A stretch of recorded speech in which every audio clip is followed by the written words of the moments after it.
Fuimos. Bueno, el día de hoy vamos a hablarles acerca del Código de Procedimiento Administrativo y lo contencioso administrativo, específicamente de sus 10 primeros artículos.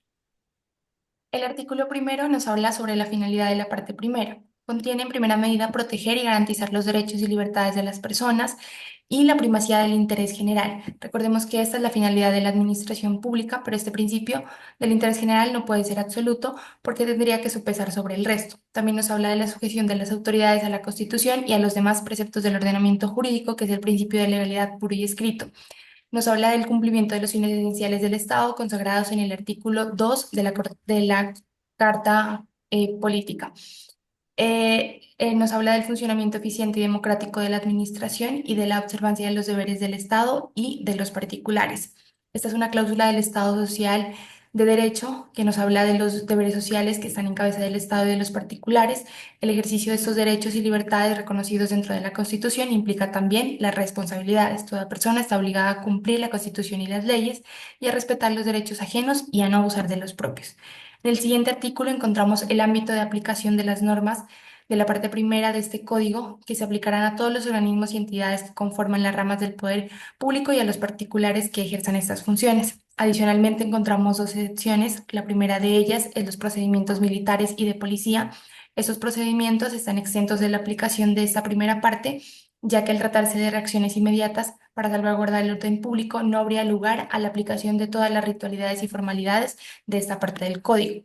Y la segunda es el libre nombramiento y remoción, que debido a su naturaleza es entendible que el legislador quisiera apartar esta figura de la norma que regula esta primera parte. Este tipo de nombramiento no puede seguir un procedimiento administrativo tradicional, ya que su esencia no es reconocer el empleo basado en un perfil profesional específico que podría ser evaluado a través de un concurso de méritos, sino que lo que busca principalmente el nominador en ese tipo de empleo es la confianza.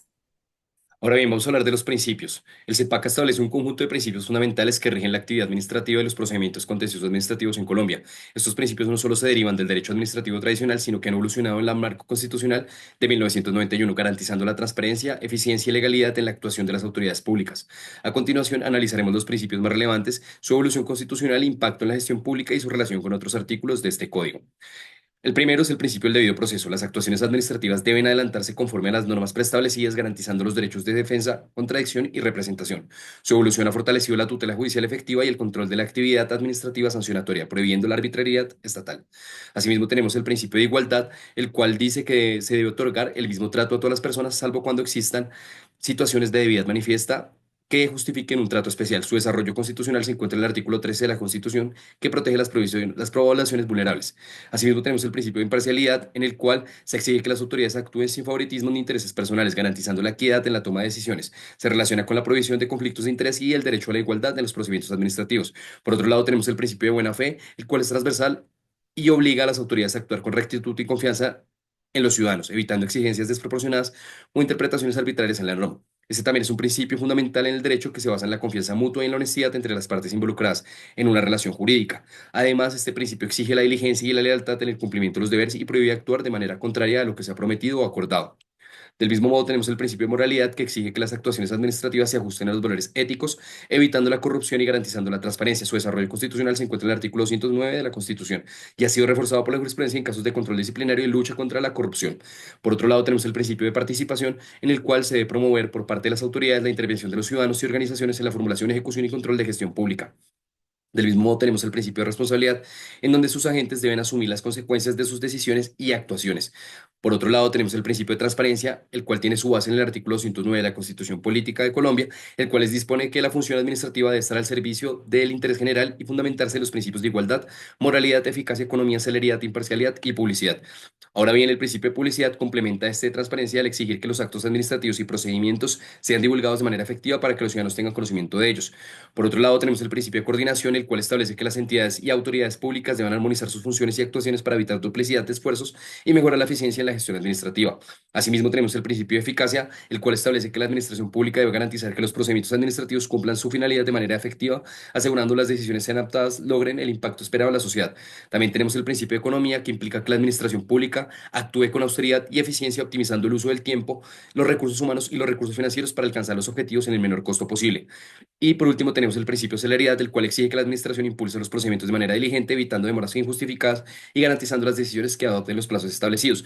Otro principio que no se encuentra acá enmarcado expresamente, pero que está a lo largo del CEPACA, es el principio de interés general sobre el particular, el cual no es otro que se busca priorizar el bienestar colectivo sobre los intereses individuales.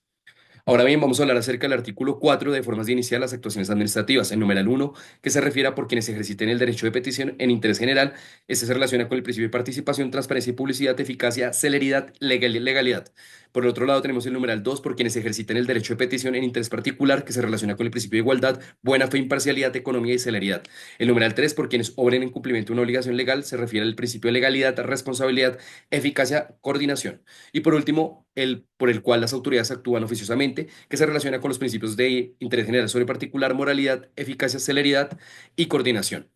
Por otro lado, tenemos el artículo 5 que se refiere a los derechos de las personas ante las autoridades. Este específicamente no regula el actuar de la administración, sino que también habla acerca de los derechos fundamentales de los ciudadanos que se emanan en los siguientes.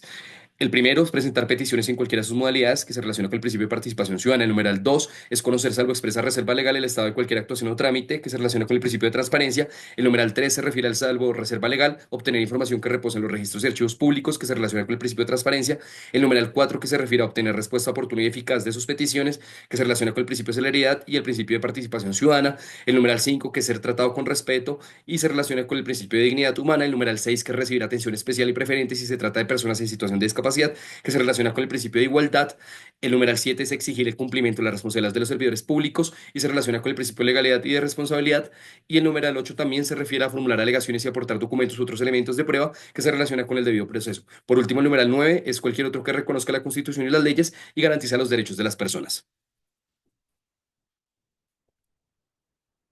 Los deberes de las personas ante las autoridades tenemos los principales. Primero, acatar la Constitución y las leyes. Segundo, obrar conforme al principio de buena fe. Tercero, ejercer la responsabilidad, sus derechos y sus consecuencias, abstenerse de reiterar solicitudes evidentemente improcedentes. Y por último, observar un trato respetuoso con los servidores públicos. De los deberes de las autoridades en la atención al público encontramos esos tres. El primero es dar trato digno a todas las personas sin distinción. El segundo, atender a todas las personas que hubieran ingresado en sus oficinas dentro del horario normal de atención. Y por último, tramitar las peticiones que lleguen por los diferentes medios de conformidad con lo previsto en el numeral 1 del artículo 5 de este código. Siguiente, vemos el deber de información al público. De este vamos a resaltar estos tres. El primero, las regulaciones, procedimientos, trámites y términos en que estén sujetas las actuaciones de los particulares frente al respectivo organismo o entidad. Segundo, los actos administrativos de carácter general que expidan los documentos de interés público relativos a cada uno de ellos. Y por último, los documentos que deben ser suministrados por las personas según las actuaciones de que se trata. También encontramos el deber de aplicación de uniforme de la norma y la jurisprudencia. Decimos que al resolver los asuntos de su competencia, las autoridades deberán aplicar las disposiciones constitucionales, legales y reglamentarias de manera uniforme a situaciones que tengan los mismos supuestos fácticos y jurídicos. Este artículo fue declarado exequible por la Corte Constitucional mediante la sentencia C-634 del 2011, que habla sobre la unificación jurisprudencial. Con relación a la tutela judicial efectiva y el debido proceso. La tutela judicial efectiva se encuentra especialmente en los artículos 2 y 229 de la Constitución Política. Es el también llamado derecho a la administración de justicia. Se entiende como la posibilidad que tienen todos los colombianos de poner en marcha el aparato judicial acudiendo ante las autoridades judiciales en igualdad de condiciones para reclamar la protección o restablecimiento de sus intereses legítimos en estricto cumplimiento de los procedimientos establecidos, teniendo en cuenta además sus garantías sustanciales. El acceso a la justicia es base del Estado Social de Derecho y forma parte esencial del debido proceso. Ahora bien, con relación al debido proceso, lo encontramos como un derecho fundamental en el artículo 29 de la Constitución Política y en el numeral primero del artículo tercero del CEPACA como un principio en los procedimientos administrativos. Del articulado anterior, colegimos entonces que los procedimientos administrativos deben adelantarse, entre otras cosas, por autoridad competente y respetando las ritualidades del ordenamiento jurídico vigente. Ahora bien, en cuanto a sus diferencias, la tutela judicial efectiva, en principio, es el derecho que tienen los colombianos a acceder ante las autoridades judiciales, esto es, los tribunales. En cuanto al debido proceso, son garantías que se deben cumplir para obtener una decisión justa sobre los derechos de las personas. En la tutela judicial efectiva se dan en procedimientos únicamente judiciales.